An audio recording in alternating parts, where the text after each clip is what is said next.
Hey all, this is the official 10k subscriber milestone video. I'd like to thank you all massively for getting me to this point. It's honestly amazing that I made it this far, and I can't say enough how grateful I am for all of you watching my content. So, as I hit 10k subscribers, I decided a Q&A video would be a fun thing to do, so you can learn a bit more about me and my thoughts on stuff. So, without further delay, let's jump right in. The first question comes from Avocado Hate. The question is, we heard you talk about which units are good or not so good on the tabletop, but can you tell us about which units you particularly like or dislike? So my personal favourite model is the Gorkanon, purely because it was the first big model I built, and I think it looks really cool and orky, and it's just a fun unit to bring. I also really dig the new Ghazghkull model, except for the stupid staplers around his neck from a piece of lore that I would rather forget. I also really like the Baneblade and its variants, as well as pretty much anything from the new Sisters of Battle release. Pretty much all their models are awesome. As for things I dislike, the easy targets are things like Avatar of Cain, Mutilators, Red Terror, and I could go on. But in terms of design, rather than just being limited by the technology at the time, I'm not too sure. I guess I'm not a huge fan of heavy intercessors because of the whole what if we were to put everything in Gravis armor principle. In terms of lore, I just don't like the fact that they are trying to make every character go through the oh so dangerous Primaris Rubicon.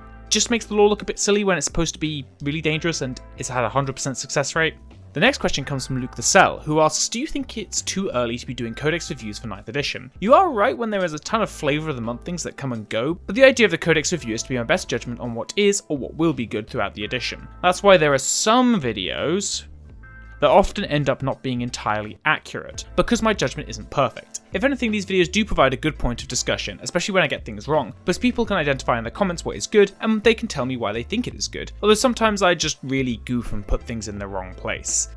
Sorry, Mr. Foul Blightspawn. Manuel Ferreri asks, what new codex, not confirmed, would you like to see released, and what would you do to change about how they were in the 8th? Obviously, I'd go for my favourite factions here, but in terms of factions that need updating the most, I think it's either Tau or Craftworld Eldar. The Tau got hit very hard by the melee focus change and the fly keyword change in 9th edition, so they can no longer retreat and shoot their weapons. I feel like they need either a new mechanic to break them out of combat without being punished, or having something that means they don't have to just rely on Overwatch to do damage before things get into melee, because Overwatch just really doesn't do that much damage most of the time. As for the Craft World, they have some really bad internal balance issues that just make some of their units completely unviable compared to other units. Plus the Space Marines are kind of budging in on the Eldar's niche of do one thing really well. I've 6 I'm extremely new to 40k tabletop. The core rules seem extremely overwhelming and I'm unsure how to build an army. Any advice? Right, there's a few steps here we can do to help with this. Firstly, I'd recommend watching battle reports on YouTube. There's quite a few good ones out there, and I'd recommend watching as many new videos of a faction you want to play. Usually you can just Google faction name battle report and you'll get a good video. As for the building of the army, you can collect whatever you want and start playing, but you'll probably be limited to open play due to detachments requiring specific units. Although to be fair, the only unit required in pretty much every detachment is the HQ, so as long as you identify those units, you can build match played armies out of pretty much any units. Of course, there are tools out there like Battle Scribe and Tabletop Simulator that can allow you to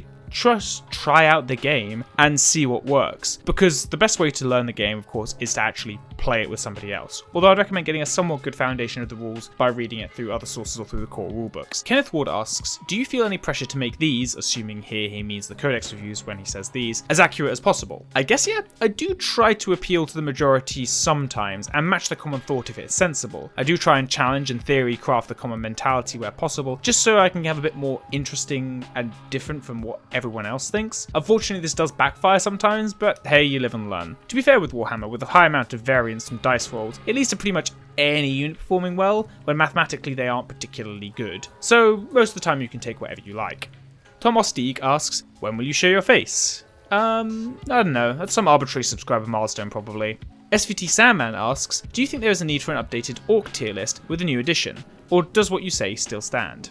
Surprisingly little needs to be changed with a lot of my older videos, or at least as far as I can tell. Apart from the clear errors that I've made either over or underestimating units, I think most of the stuff roughly hasn't changed too much between 8th and 9th. I know Ghazghkull has been boosted way up from the middling unit they were before, and there's quite a few units that can go up or down a tier, but I think, just like a lot of the factions I've already covered, I'll wait until the 9th edition Codex comes out before I release a video. Of course, I'll be doing factions that have only got an 8th edition Codex in 9th edition, because they haven't had their review done at all, but for ones that I've already done, I think I'll just wait until their Codex comes out.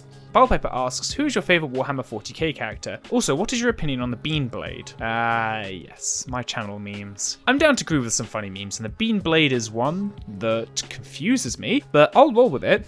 As for my favourite character, I think the only characters that super stand out to me are Trazen the Infinite for being the best galactic troll, and Gorguts from the Dawn of War games for just being generally cool as an Orc war boss. Goth Flaming asks, what are the chances of you doing content on Age of Sigmar at some point? It really does depend on how much more time I get to work on videos. If I were doing this full time and getting a video out a week, I'd be more than happy to do some Age of Sigmar, but as I'm currently working on a video per fortnight, when I get back on schedule, I'm going to be running out of time pretty quickly. Also, I'd have to learn all of Age of Sigmar's rules, get some good data on it, and also actually play the game myself, so I don't really see myself doing it anytime soon. Lieutenant Josh asks, what are your personal favourite Warhammer YouTube channels that you watch? And I'm going to be honest and say I don't watch a ton of Warhammer strictly related content outside of Winter's SEO and the official Warhammer painting stuff. I really enjoy the videos with Duncan, and I'm pretty sure he has his own channel now that he's left the Warhammer team, so that's some good painting stuff if you want to watch that. I also watch Almost Pro Gaming here and there, and of course Alfabusa for the Emperor Had TTS. MandaloreGaming has also done quite a lot of good Warhammer content recently and in the past as well, which I can thoroughly recommend. Oh, I also completely forgot about ThunderPsyker. ThunderPsyker's videos on Dawn of War are absolutely fantastic, and I hope he releases his Chaos Rising one somewhat soon.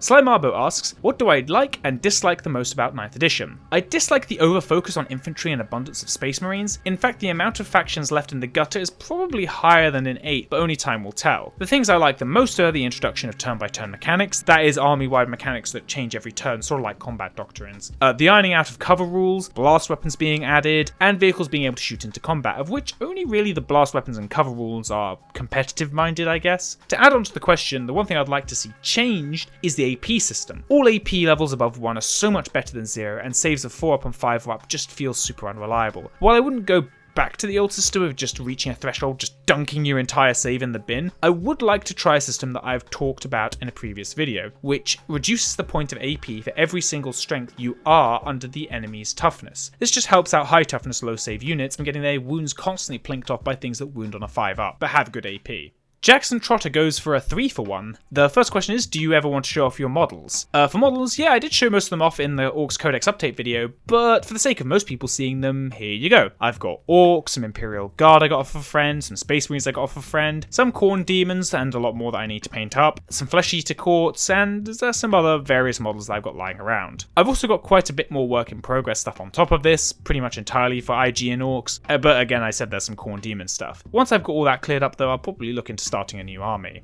His second question is, are you going to do battle reports? The problem is with battle reports is a lot of people already do battle reports, and a lot of people already do battle reports really well. So if I were to go into and actually give you real gameplay footage from me, I'll probably look to try and spice it up a little bit in a more unique way. So I'll be taking my own spin on it. As for the third question, what are my top 5 video games of all times? It's funny, I was just discussing this with a friend of mine a few days ago, and I've got a decent-ish list, I guess. The list isn't final and it changes quite often, but here are quite a few solid entries. At number 5 we have Starcraft 2, an excellent RTS with very fun series of campaigns and some of the most tight controls out there for an RTS game. An excellent modding scene also helps me come back more and more, even if it is just to play more direct strike. At number 4 we have League of Legends, or Dota 2. Now it's cheating to put 2 entries in the same spot, but they're both MOBAs and you typically pick one over the other, and I've played a lot of both. They both get on here for the same reason, of course. They're competitive games that I actually like to try and win and get better at. They're endlessly replayable, and if it weren't for the terrible players on my team, I'd be the best player in the world, obviously. Currently I'm playing a lot more Dota 2 than League because a lot of my friends are into that, and also I just really am beginning to vibe with the game more than League, with League being way too fast for my feeble-minded brain to catch up with. But I occasionally dip back into League to play an ARAM or two. At number 3 I put Hotline Miami 2. This is an odd entry if you've seen a lot of my streams and hear me talk about games a lot, because it's not in my top 10 most played games on Steam, nor is it something I would want to stream or something like that, but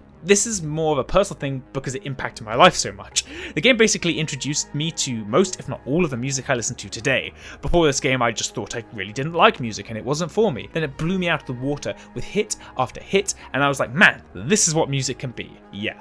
Fury the sword fighty boss rush game could also be on this list for the same reason, but it only really developed the interest that started with Hotline Miami. At number 2 we have Team Fortress 2. I just adore this game. Well, I did. I still really like this game, and it's probably still the game I'm the best at despite not having played it for several months. Problems have just kind of stacked up on the game with the bot crisis just completely being unloved and things being unpatched for so long, and I can't really bring myself to play it often. But hey, if a random Valve employee happens to stumble across this video somehow, hi, and please give something to TF2, not just more funny haha hats and maps that murder people's computers. Heck, even if there were just a few weapon stat tweaks, at least boot up the game to give it another look. But hey, what can you do? Alright, number 1 game for me is Spyro Year of the Dragon. This is a bit of a weird choice, you probably thought. Well, this game is special to me. It's a game I never really had full access to as a child. It's something I'd have to borrow off of a friend. But every time I got hold of it, I would play it for basically the whole day. I love the game so much. Everything feels great, the characters are adorable and fun, the mechanics are great, the fact that you unlock new characters that are really fun throughout the game is cool, new missions unlock, there's reasons to replay levels, it's just so much fun. It's as close to a perfect game as I've ever played, and the remake and the Reignited edition just takes the version that I loved and made it look really pretty. Before I go on to other questions, I'd like to rattle off a lot of honourable mentions.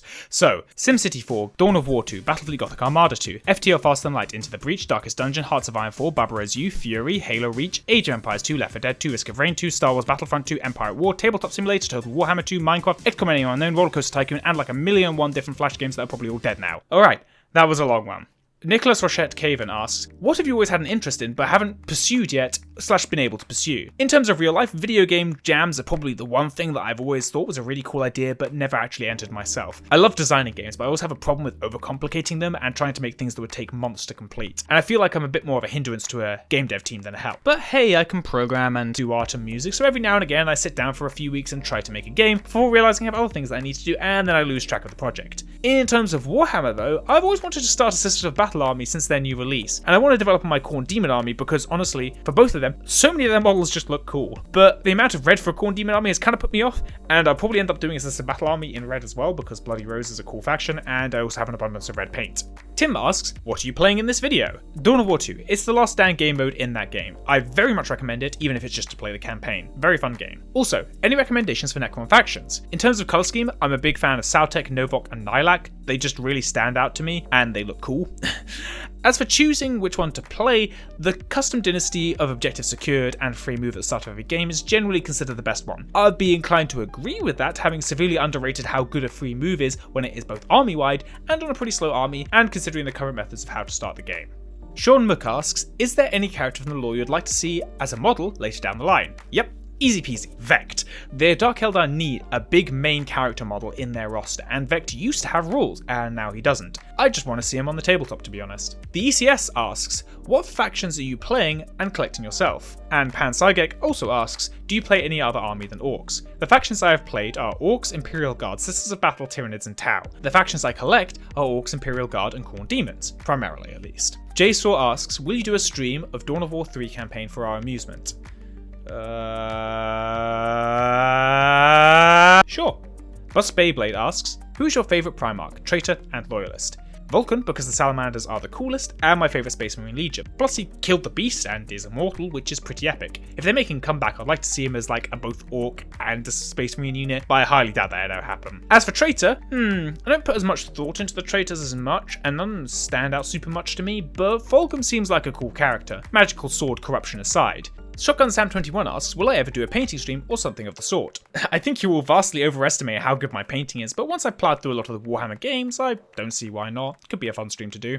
Josh Dugdale asks, what is your favourite faction for tabletop and lore, as well as my most disliked? To play on the tabletop, I think I've had the most fun with Sisters of Battle because they had a ton of different fun effects and auras that were really fun to balance. Plus they had a surprisingly good variety of units and ways of equipping those units. Tau was also probably second place for my most favourite to play. For lore, it's clearly Orcs. They had a dude that travelled back in time and killed himself to get a copy of his favourite gun. You just don't compete with that.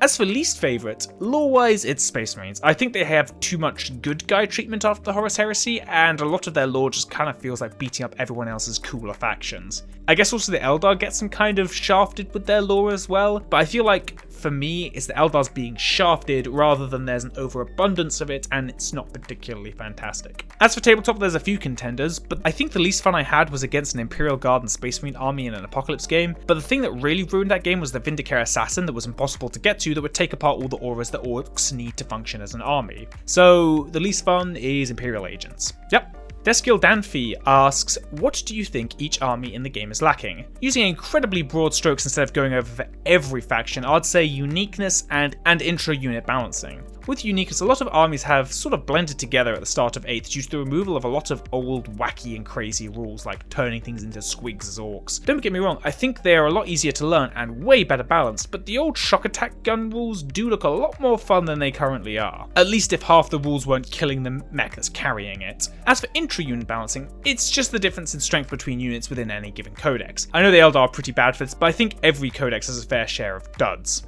Fipla asks, "Notice me, senpai, uru."